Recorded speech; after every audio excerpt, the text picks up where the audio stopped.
Hello guys, welcome to NCERT classes by Bhadana. और आज हम आपके लिए लेकर आए हैं इलेक्ट्रिक चार्जेस एंड फील्ड्स का लेक्चर नंबर 3। इस लेक्चर में हम इस पूरे पार्टिकुलर चैप्टर के सारे ही न्यूमेरिकलों को ट्राई करेंगे जो इम्पोर्टेंट न्यूमेरिकल्स होते हैं या एग्जाम में आने के जिनके ज़्यादा चांसेस होते हैं, उन न्यूमेरिकलों को हम करने को कोशिश करेंगे। कुछ हम एनसीईआरटी के भी वो कुछ क्वेश्चन लेंगे जो हर बार एग्जाम में आ सकते हैं, और जो भी 2-4 न्यूमेरिकल आप बचें तो आप अपने घर भी उन्हें ट्राई कर सकते हैं। चैनल सब्सक्राइब नहीं किया है तो चैनल सब्सक्राइब करें। चलिए न्यूमेरिकल्स की वीडियो स्टार्ट करते हैं। सबसे पहला जो हमारा क्वेश्चन है वो ये बोलता है कि 2 small identical metallic sphere A and B. हमारे पास 2 मेटेलिक स्पेयर ए और बी हैं और वो दोनों के दोनों ही आइडेंटिकल हैं। तो मैंने मान लिया मेरे पास 2 स्पेयर हैं, एक स्पेयर ए है और एक स्पेयर बी है। क्लियर है इतनी बात। Carrying a charge Q repel each other with force F. इन दोनों के पास क्यू चार्ज है, इनके बीच की डिस्टेंस मैंने आर लेट कर ली और दोनों पे फोर्स अप्लाई हो रही है एफ। जब दोनों सेम साइन के चार्ज होंगे तो रिपल्सन फोर्स को लगाएंगे। ए थर्ड चार्ज या a third uncharge sphere C of same sign successfully touch with A and B, find the new force generate between the spheres. तो इसमें ये कह रखा है एक तीसरा अनचार्ज स्पेयर पहले सी को ए को टच करेगा, फिर बी को टच करेगा, और उसके बाद हमें बतानी है कि इन दोनों के बीच में नई जो फोर्स जनरेट हुई है वो कितनी है। दोनों चार्जेस के बीच में लगने वाली फोर्स का एक फंडामेंटल फॉर्मूला हमने बताया था कि F = 1/4 पाई एप्सिलॉन नॉट दोनों चार्जेस का प्रोडक्ट अपॉन r²। मैंने इसे Q1 लेट कर लिया, इसे Q2 लेट कर लिया, तो Q1 Q2 अपॉन r²। अब केस बनते क्या है इन केस सेकंड। अब ये केस सेकंड क्या बोलता है कि सी स्पेयर इससे भी टच करेगा और इससे भी। जब सी स्पेयर सेम तरह का है, बस वो अनचार्ज है, तो जब वो ए को टच करेगा तो जो चार्ज हैं वो रिडिस्ट्रीब्यूट हो जाएंगे, चार्ज हाफ हाफ हो जाएंगे। कैसे? जैसे मेरे पास 2 स्पेयर हैं ए और बी, यही तो है दोनों sphere, R distance, Q charge मैंने ए मान लिया और मैंने बी मान लिया, यही तो हमने सेम डायग्राम बनाया। अब एक तीसरा स्पेयर सी इस ए को टच कर रहा है। अब जब ये इसे टच करेगा तो टोटल चार्ज कितना हो जाएगा? टोटल चार्ज दोनों का प्लस कर दो, इस पे क्यू चार्ज है और ये अनचार्ज है तो 0, तो ये हो जाएगा क्यू। तो जो चार्ज ए पर रहेगा वो कितना रहेगा? चार्ज ए पर हो जाएगा Q/2, हाफ हो जाएगा, और बी पर भी कितना हो जाएगा? Q/2। क्लियर है इतनी बात।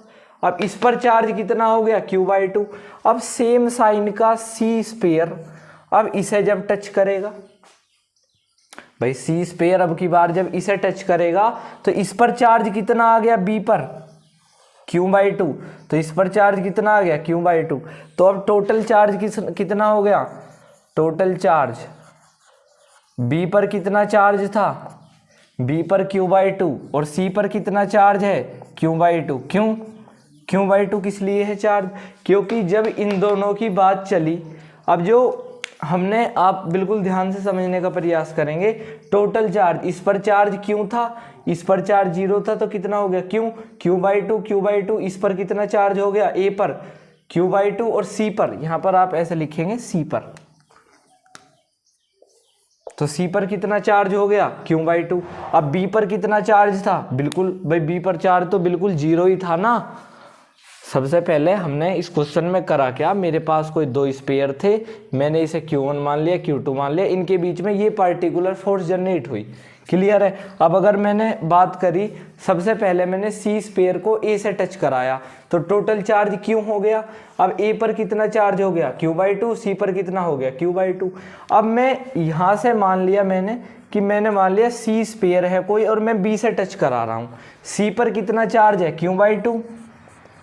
भाई जैसे हमने यहाँ पर देखा, सी पर टोटल जो चार्ज है वो कितना है? Q/2, और बी पे कितना? 0 चार्ज है, तो टोटल चार्ज कितना हो गया? Q/2 प्लस इस पर टोटल कितना चार्ज है? Q/2, और इस पर कितना था? Q। भाई इस पर जब Q था प्लस इस पे कितना था 0, तो टोटल क्यों हो गया, तो दोनों पे q/2 हो गया। अब जब c हमने इस स्फीयर b से टच कराया तो इस पर तो q/2 चार्ज था और इस पर कितना था, इस पर क्यों था, तो q/2 और इसे हम करेंगे तो कितना आ जाएगा 2q + 2q, तो इस पर कितना आ जाएगा 3q/2। तो जो चार्ज है, चार्ज ऑन B और चार्ज ऑन C, तो B और C पर कितना चार्ज आ गया 3q/4 और 3q/4। तो अब ये केस नंबर 3 यहाँ से ये आ जाएगा कि मेरे पास A स्पेयर है, मेरे पास B स्पेयर है, इनके बीच में r डिस्टेंस मैंने मान ली, इसके पास कितना चार्ज है q/2, इसके पास 3q/4। जब मैं फोर्स का फंडामेंटल फॉर्मूला लगाऊंगा तो 1/4πε0, दोनों चार्जेस का प्रोडक्ट 3q/4 अपॉन r, तो ये कितना आ जाएगा 1/4πε0 3q/8r, और ये फंडामेंटल फोर्स जनरेट हो गई दोनों स्फीयर्स के बीच में। बिल्कुल सिंपल सा ही क्वेश्चन था। इस क्वेश्चन में बड़ा आसान सा खेल था। इसमें कह रखा था कि मेरे पास दो आइडेंटिकल स्फीयर्स हैं, एक स्फीयर A एक B, उनके बीच की दूरी r है, फोर्स F अप्लाई हो रही है। केस 1 में फोर्स का फॉर्मूला हमने कूलम्ब्स लॉ लगाया, सिंपल सी फोर्स ही आई। केस नंबर 1 में हमने C स्फीयर को A से जब टच कराया, इन दोनों के पास q चार्ज था तो टोटल चार्ज q हो गया। अब जब ये दोनों स्फीयर से ऐसे टच हुए तो जो चार्ज है वो हाफ हाफ डिवाइड हो जाता, तो सबसे पहले जो A पर चार्ज q/2 आ गया और जो C पर जो चार्ज है वो भी q/2 आ गया। अब C स्फीयर q/2 चार्ज है, अब जब इस पे q/2 चार्ज है तो ये B से टच करेगा, B पे ऑलरेडी q चार्ज है, दोनों का एज इट इज प्लस हो गया q/2 हो गया। अब दोनों का टोटल चार्ज 3q/2 है, इन दोनों का हाफ करा 3q/4 दोनों पे। अब A स्फीयर पर q/2 और B स्फीयर पर 3q/4 दोनों पे चार्ज है, इन दोनों की हम फोर्स देखेंगे तो 1/4πε0 और 3q/8r आ जाएगी। तो नोट करना हो नोट करें, CBSE के 2016 में ये क्वेश्चन पूछा गया था, काफी इंपॉर्टेंट है, नोट करें। चलिए गाइस स्टार्ट करते हैं। Draw the graph between f and 1/r², और क्वेश्चन नंबर 3 है f एंड r²। देखिए एक बार ट्रेंड ऐसा चला था, CBSE के 2018 की बात है, कि क्वेश्चन ही ग्राफ वाले पूछे जाते थे। फर्स्ट चैप्टर से क्वेश्चन ही ग्राफ वाले पूछे जाते थे, लेकिन अब ऐसा नहीं है 2-3 सालों से, अब तो थ्योरेटिकल या न्यूमेरिकल ही क्वेश्चन पूछे जाते हैं। तो NCERT में आप अगर ध्यान से आपने पढ़ी होगी तो ये दोनों ग्राफ पूछे जरूर जाते हैं, f and 1/r², f and r² के बीच में, फोर्स और रेडियस स्क्वायर के बीच में, और फोर्स और इन्वर्सली रेडियस स्क्वायर के बीच में ग्राफ बहुत ज़्यादा पूछे जाते हैं। NCERT में दे भी रखे हैं, एक पेज पे इनका ही जिक्र है, तो आपको ये वाली बात पता जरूर होनी चाहिए कि फोर्स 1/r² के बीच में ग्राफ ऐसे बनता है। जब आप ये वाला फॉर्मूला लगाओगे y = mx + c वाला, ये मैथ में पढ़ाया जाता, और फोर्स और r² के बीच में ग्राफ ऐसे बनता, f और r²। क्लियर है इतनी बात है। ये वाली कुछ आइडेंटिटीज याद करनी पड़ती हैं, शायद 11th के चैप्टर नंबर 6-7 में पढ़ाई जाती हैं। और क्वेश्चन नंबर 4 है, can a body attract another uncharged body, क्या एक जो चार्ज बॉडी है क्या वो अनदर अनचार्ज बॉडी को अट्रैक्ट कर सकती है, या ऐसा क्वेश्चन भी आ जाता, can two balls having same kind of charge on them attract each other. दोनों का आंसर सेम है, दोनों का ही आंसर सेम है। अब हमने ये पढ़ा था कि जो पॉजिटिव चार्ज है वो तो आपस में रिपेल करते हैं, इस क्वेश्चन की बात कर रहे हैं, पॉजिटिव चार्ज तो आपस में रिपेल करते हैं, लेकिन इसमें कह रखा कि जब दोनों ही balls same kind of charge, मैंने लेट कर लिया कि दोनों ही बॉल्स जो होंगी वो पॉजिटिव चार्ज होंगी, क्या वे अट्रैक्ट करेंगी? बिल्कुल नहीं, वो तो रिपेल करेंगी। क्लियर है, इसका आंसर तो नो होना चाहिए। ऐसे ही सेम ये क्वेश्चन है, इसमें कह रखा है एक चार्ज बॉडी क्या किसी दूसरे अनचार्ज बॉडी को अट्रैक्ट करेगी, हमारे अनुसार भी नहीं है, लेकिन इनका सिर्फ एक ही आंसर NCERT देती है जो है यस। अब उसका रीजन क्या है? यस, बिकॉज, क्योंकि अगर हम एक बॉडी को, वन बॉडी इज पोलराइज्ड कर दें, अगर हम एक बॉडी को पोलराइज्ड करते हैं तो, अगर हम एक बॉडी को क्या करते हैं, अगर हम एक बॉडी को पोलराइज्ड कर लें तो दोनों सेम तरह की बॉल, जो सेम काइंड ऑफ बॉल इसमें कह रखा है, वो आपस में अट्रैक्ट भी कर सकती हैं और एक चार्ज बॉडी एक दूसरे अनचार्ज बॉडी को भी अट्रैक्ट कर सकती है। काफ़ी इंपॉर्टेंट दोनों मुझे स्टेटमेंट लगे, एनसीईआरटी की लाइन है। और मैं तो आपसे यही रेकमेंड करूंगा कि आप इन्हें अपने नोट्स बनाएं और काफ़ी इन्हें अपने एग्जाम टाइम में इन्हें रिवाइज करें, नोट करें। चलिए गाइस स्टार्ट करते हैं। एनसीईआरटी का एक क्वेश्चन है, आपको वो क्वेश्चन भी ट्राई हम कराने जा रहे हैं जो एग्जाम में आ चुके हैं या एग्जाम में आने के जिनके चांस हैं। What is the force between two charge spheres having charges लिख सकते हैं 2 × 10⁻⁷ कूलाम और 3 × 10⁻⁷ coulomb place 30 centimetre apart in air. मैं तो यही रेकमेंड करूंगा कि वीडियो को पॉज करें और इस क्वेश्चन को ट्राई करें क्योंकि काफ़ी आसान सा ही क्वेश्चन है। तो इसमें क्या रखा, मेरे पास कोई 2 स्पेयर्स हैं जिनके मुझे चार्ज दे रखे हैं Q1 और Q2, इनके बीच की डिस्टेंस 30 सेंटीमीटर दे रखी है और क्या रखा हमें इनके बीच में फोर्स निकालनी है। तो सबसे पहले जो मुझे गिवन वैल्यू दे रखी है वो मैं लिखता हूँ। मुझे गिवन क्या दे रखा है, मुझे Q1 दे दिया 2 × 10⁻⁷ कूलाम, Q2 की वैल्यू दे दी 3 × 10⁻⁷ कूलाम, मुझे R दे दिया 30 सेंटीमीटर। अब मैं फंडामेंटल यूनिट में इसे चेंज करने जा रहा हूँ, वो है मीटर, और अब मुझे फोर्स निकालनी है। तो बहुत सिंपल सा मैं इस क्वेश्चन को मानता हूँ। तो फोर्स का फॉर्मूला 1/4πε0, दोनों चार्जेस का प्रोडक्ट अपॉन डिस्टेंस का स्क्वायर। इसकी वैल्यू हमने कूलाम्स लॉ जब पढ़ाया था जब बता दी थी। दोनों चार्जेस का प्रोडक्ट Q1 की वैल्यू कितनी है 2 × 10⁻⁷ इंटू Q2 की वैल्यू कितनी है 3 × 10⁻⁷ अपॉन, अगर मैं डिस्टेंस के स्क्वायर की बात करता हूँ तो 30 × 10⁻²। अब बहुत स्टूडेंट क्या करते हैं, जब जैसे हम सवाल आप मतलब क्वेश्चन करा रहे हैं तो अब R की वैल्यू दे रखी है 30 × 10, पहले तो वहीं प्रॉब्लम हो जाती है। जैसे 30 सेंटीमीटर दे दी तो 30 सेंटीमीटर ही लिख देंगे। फिर इस गलती से भी निपटे कि भाई चलो फंडामेंटल यूनिट है, मीटर में हमने कर भी ली, तो उससे फिर परेशानी यहाँ आ जाती है। यहाँ स्क्वायर है और हमें एक ही बार वैल्यू पुट करते हैं, नहीं हमें दोबारा भी वैल्यू पुट करनी है 30 × 10⁻²। ये काफ़ी इंपॉर्टेंट स्टेप था। वैसे सबे बेसिक पता होता लेकिन पता नहीं जब भी परेशानियाँ होती हैं। तो 3 × 10 = 30 से सोल्व करेंगे, 3 × 3 = 9, 3 × 10 = 30 ये हो गया, 3 × 2 = 6 × 10⁹ इंटू 10⁻⁻14 अपॉन 10⁻² इंटू 10⁻⁻4। क्लियर है इतनी बात। 6 × 10⁹ इंटू 10⁻⁻14 इंटू 10⁻4 इंटू 10⁻⁻²। क्लियर है इतनी बात। अब हम जब इसे सोल्व करेंगे तो 6 × 10⁻9 into 10⁻14 plus minus 10⁻², 6 × 10⁻9 into minus plus minus 10⁻12।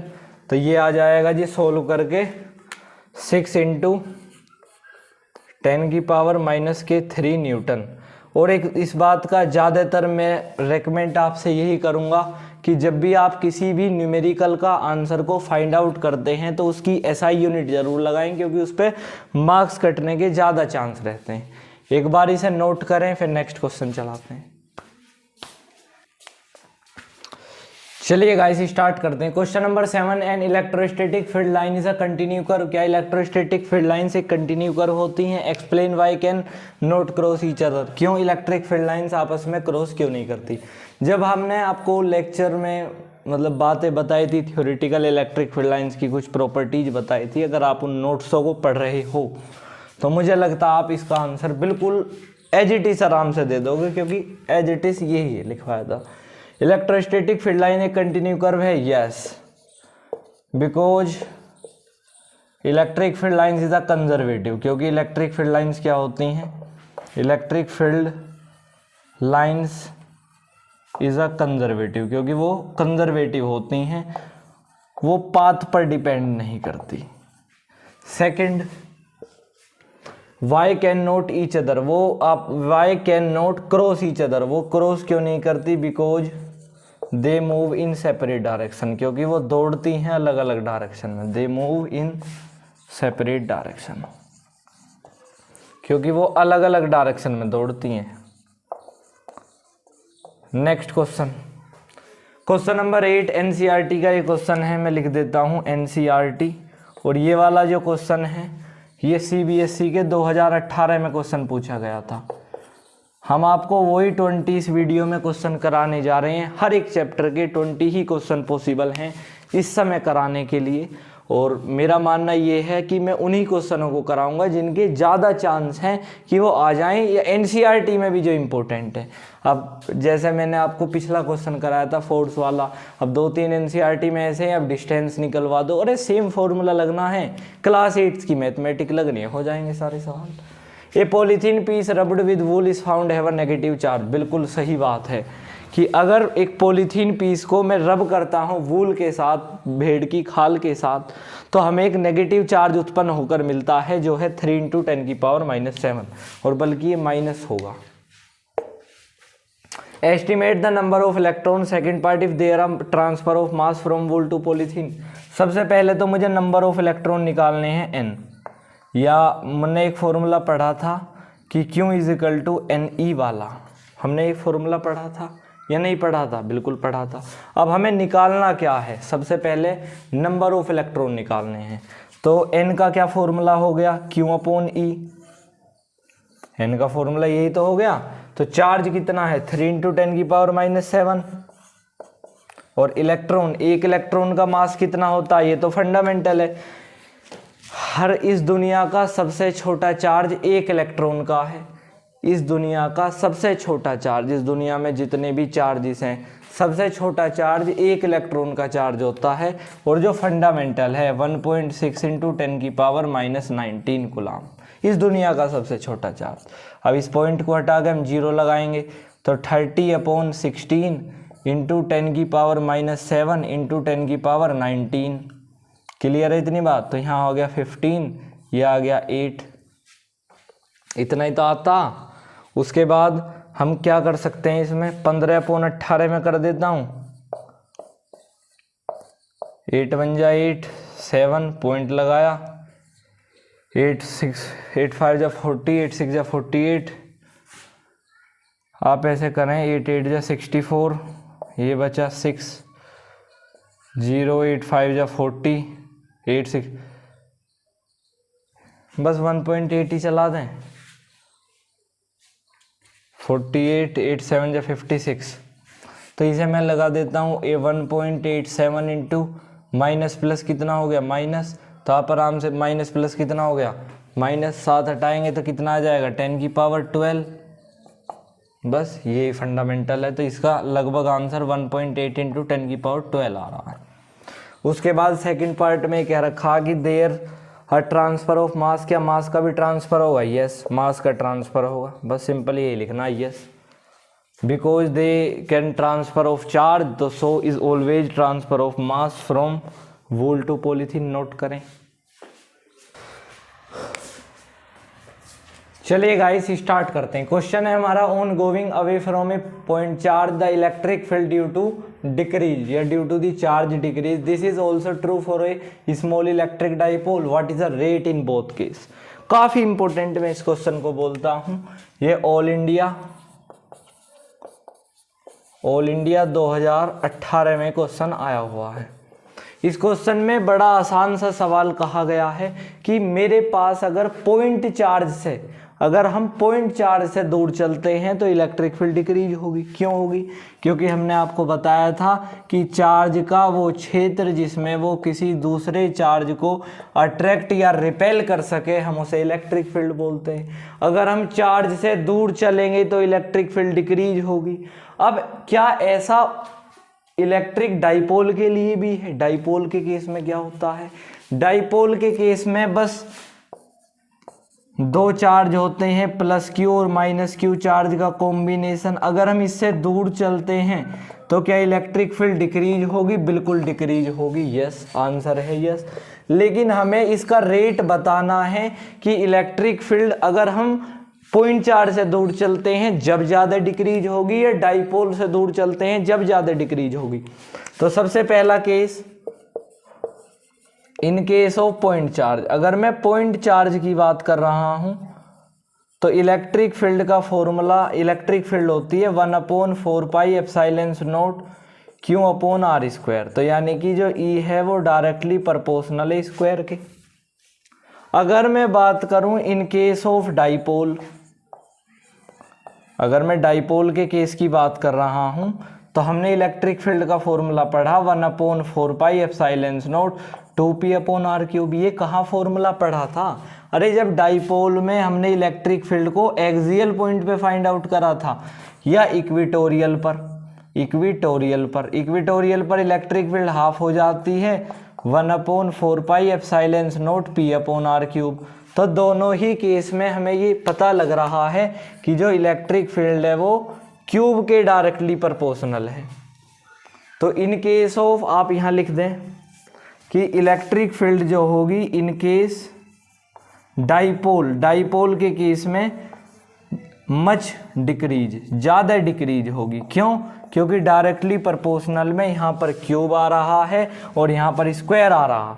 Suppose date कोई चार्ज से 2 सेंटीमीटर दूर चला तो यहाँ पर 2 का स्क्वायर 4 हो जाएगा, यहाँ पर 8 हो जाएगा। तो in case of electric dipole the electric field much decrease. Clear है इतनी बात? अब next question, 3 charge +q - 2q +q are present at the vertices of the equilateral triangle of side 12, calculate the net electric dipole moment. मुझे electric dipole moment निकालना है, यानी कि मुझे P को फाइंड आउट करना है। सबसे पहले हमने क्या करा, 3 चार्ज हैं मेरे पास, कोई इक्विलेटरल ट्राइंगल है ऐसे, इक्विलेटरल ट्राइंगल हम इसे बोलते हैं। इस पे 3 चार्ज हैं, जैसे मैंने मान लिया +q और -2q और +q। क्लियर है इतनी बात? अब हमने इनके बीच में डिस्टेंस 12 होती है। अब यहाँ पर हमें नेट इलेक्ट्रिक डाइपोल मोमेंट यानी कि P निकालना है। अब हमने यहाँ पर जब देखा हमें कितने डाइपोल, जैसे हम यहाँ पे देख रहे हैं तो हमें कितने इलेक्ट्रिक डाइपोल दिख रहे हैं? एक भी नहीं है। जैसे हम यहाँ पर देखते हैं कि भाई हमें कितने इलेक्ट्रिक डाइपोल दिख रहे हैं। इलेक्ट्रिक डाइपोल किसे बोलते हैं? 2 चार्जेस का कॉम्बिनेशन +q -q। अब यहाँ पर तो +q -2q +q कोई भी नहीं दिख रहा। तो हम यहाँ पर इस चार्ज को तोड़कर अगर -q -q हो जाए तो हमारे पास 2 डाइपोल हो गए। एक तो हमारे पास P1 डाइपोल हो गया, P1 = 2ql और P2 = 2ql। क्लियर है इतनी बात? भाई एक तो P1 आ गया, एक P2 आ गया। तो हम क्या करेंगे, दोनों अगर ये सेम है तो हम रिजल्टेंट ले लेंगे। फिर देन द रिजल्टेंट, हम यही तो लेते हैं, फिर हम रिजल्टेंट ले लेंगे। जो हम रिजल्टेंट लेंगे तो क्या आएगा, P = 2 इंटू कोई सा भी एक वेक्टर इंटू cos π/2। तो 2 इंटू 2ql इंटू कोस कितना आएगा 60, cos 60, और इससे 2 से कैंसिल हो जाएगा तो cos 30, और cos 30 की वैल्यू कितनी आती है, √3/2। अब ये 8th क्लास तो है नहीं जो आराम से बिल्कुल मतलब ऐसे बताएंगे अरे 2 और 3 कट गया और 4 कट गया। तो नोट करें, काफ़ी इंपॉर्टेंट, ये भी क्वेश्चन काफ़ी इंपॉर्टेंट है। ये तो इंपॉर्टेंट है ही, लेकिन ये भी इंपॉर्टेंट है, नोट करें। चलिए गाइस स्टार्ट करते हैं। सबसे पहला क्वेश्चन है, what happen when an electric dipole is placed in a non uniform electric field. अगर मैं किसी डाइपोल को नॉन यूनिफॉर्म इलेक्ट्रिक फील्ड में रख दूं तो क्या होगा। अब सबसे पहले हमें पता होना चाहिए कि डाइपोल क्या होता है। +q -q चार्ज के बीच में जब 12 डिस्टेंस होती है तो हम उसे डाइपोल बोलते हैं। और अगर मैं इसे नॉन यूनिफॉर्म इलेक्ट्रिक फील्ड में रख दूं तो क्या होगा, तो बोथ इलेक्ट्रिक डाइपोल जो होगा both the stationary and rotationary motion करेगा। वो दोनों के दोनों मोशन करने शुरू कर देगा, both the stationary and rotationary motion, दोनों के दोनों both the stationary and rotationary motion. Next question है scratch the electric field lines for a no uniformly charge hollow cylinder as shown in figure. अब मुझे एक सिलेंडर यहाँ पर दिखाई दे रहा, मुझे इलेक्ट्रिक फील्ड लाइंस को यहाँ पर दर्शाना है, स्क्रैच करना है। तो मुझे पता है इलेक्ट्रिक फील्ड लाइंस की हमने प्रॉपर्टी में आपको बताया था कि electric field line positive charge से स्टार्ट होती है। ये सारे पॉजिटिव चार्ज हैं, तो ऐसे electric field line positive charge से स्टार्ट होती है और नेगेटिव चार्ज पे क्या हो जाती हैं, एंड हो जाती हैं। कि electric field lines start positive charge और एंड हो जाती हैं किस पर, नेगेटिव चार्ज पर। क्लियर है इतनी बात। Next question, figure shows the electric field lines around 3 point charges A B C which charge are positive which charge has the largest magnitude. Question कह रखा कि हमें electric field lines 3 point charges दे रखे हैं ए बी सी और विच charge are positive, कौन सा चार्ज पॉजिटिव है, और विच charge has the largest magnitude, और किस चार्ज का लार्जेस्ट मैग्नीट्यूड है। जैसे ये दिखा रखे हैं हमें ए बी सी, ये पॉइंट है ए, ये पॉइंट बी और ये पॉइंट है सी। अब मुझे कौन से का लार्जेस्ट मैग्नीट्यूड है और कौन सा पॉजिटिव होगा ये मुझे बताना है। तो सबसे पहले जैसे मैंने मान लिया कि जो इलेक्ट्रिक फील्ड लाइंस है वो पॉजिटिव चार्ज से स्टार्ट होती हैं, तो इलेक्ट्रिक फील्ड लाइंस यहाँ से स्टार्ट हो रही हैं, यहाँ से इलेक्ट्रिक फील्ड लाइंस स्टार्ट हो रही हैं सी से बी पर। Electric field lines positive charge से स्टार्ट होकर नेगेटिव चार्ज पर एंड हो जाती हैं, तो इसका आंसर है A and C. Second part, which charge has the largest magnitude, कौन से चार्ज का लार्जेस्ट मैग्नीट्यूड होगा। अब ये मैंने मान लिया पॉजिटिव है, ये भी पॉजिटिव है और ये क्या होगा, नेगेटिव होगा। अब मैग्नीट्यूड लार्जेस्ट उसका होता है, उस चार्ज का लार्जेस्ट मैग्नीट्यूड होगा जिससे ज़्यादा एसोसिएटेड इलेक्ट्रिक फील्ड लाइंस होंगी, सी, यहाँ पर, तो इसका आंसर है सी। नोट करें।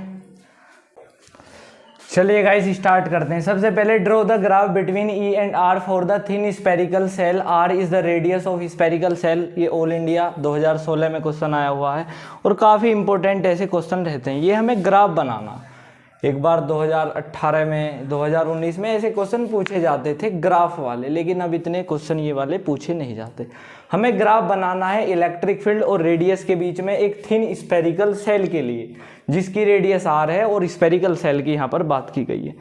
देखिए कराने के लिए तो 30-40 क्वेश्चन करा देते, लेकिन वीडियो के लेंदी होने के कारण 15 क्वेश्चन हर एक चैप्टर से सफिशिएंट मुझे लगते हैं और आप अपने घर ऐसा ट्राई कर सकते हैं। एनसीईआरटी के क्वेश्चन तो ट्राई करें और एनसीईआरटी के क्वेश्चन मतलब हो जाएं तो काफ़ी, मुझे ऐसा लगता है काफ़ी क्वेश्चन हो जाते हैं। इलेक्ट्रिक फील्ड रेडियस के बीच में हमें ग्राफ बनाना है तो ग्राफ कुछ ऐसा बनता, शायद एनसीईआरटी में भी एक ग्राफ हमें गिवन है, ई और आर के बीच में ग्राफ ऐसा बनता और ऐसा ही हमें याद भी रखना पड़ता। ये वाला क्वेश्चन मैं इंपॉर्टेंट कहूँगा क्योंकि एनसीईआरटी का एक क्वेश्चन है और इसमें हिंट भी देते हैं। हिंट ऐसी आता कि एक साइड का हमें फेज मतलब इलेक्ट्रिक फ्लक्स निकालना। तो जैसे क्वेश्चन है a point charges plus 10 microcoulomb is at distance of 5 centimetre directly above the centre of a square side 10 centimetre, what is the magnitude of electric flux. सबसे पहले मुझे गिवन क्या है, मुझे चार्ज दे दिया 10 माइक्रोकुलाम। मैं इसकी फंडामेंटल अगर यूनिट में करूं तो 10⁻⁻6 कुलाम होगा। Is directly above the centre of a square, मुझे साइड दे दी, साइड कितनी दे दी 10 सेंटीमीटर में, इसकी फंडामेंटल यूनिट करूं तो 10 × 10⁻² मीटर होगी।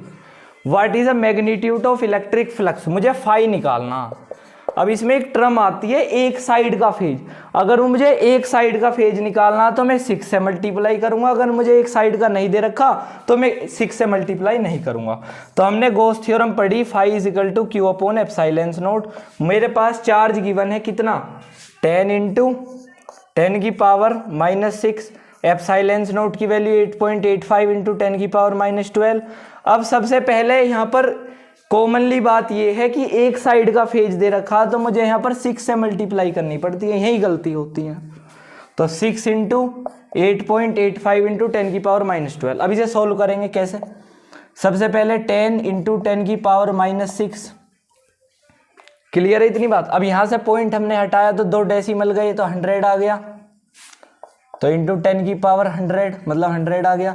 तो यहाँ से हम क्या करेंगे 885 × 10⁻, मतलब 6 खाली और ऊपर जाके क्या आ जाएगा 10⁻12। क्लियर है। अब मैं इसे कैसे कैसे सकता हूँ, मैं इसे 10 इसे 1 लिख सकते हैं तो प्लस माइनस -10⁻⁻5 × 10⁻12 इंटू 10 की पावर 2 अपॉन 8 5 5 इंटू 6। अब इसे सोल्व करके देखते हैं कितना आता। ये हो जाएगा 10 की पावर 5 इंटू 10 की पावर 14 अपॉन 8 पॉइंट मतलब 885 इंटू 6। 10 की पावर 14 और 5 कितने हो गए 19 अपॉन 885 इंटू 6। अगर आप इसे सोल्व करेंगे तो आंसर बिल्कुल कैलकुलेटर करके आपको दे सकता है। तो इसे आप सोल्व कर लें, इसमें इतनी कोई बड़ी हार्ड एंड फास्ट रूल है नहीं। अभी सोल्व करेंगे तो और वीडियो लेंदी हो जाएगी। तो इसे वीडियो को देखने के बाद इस चैनल को सब्सक्राइब कर लें। Chapter number 1 electric field and charges आपका बिल्कुल कंप्लीट हो चुका है। लेक्चर 1 लेक्चर 2 में हमने आपको पूरी थ्योरी को प्रोवाइड करा है। वीडियो अच्छी लगी हो लाइक, चैनल सब्सक्राइब करें। Thank you.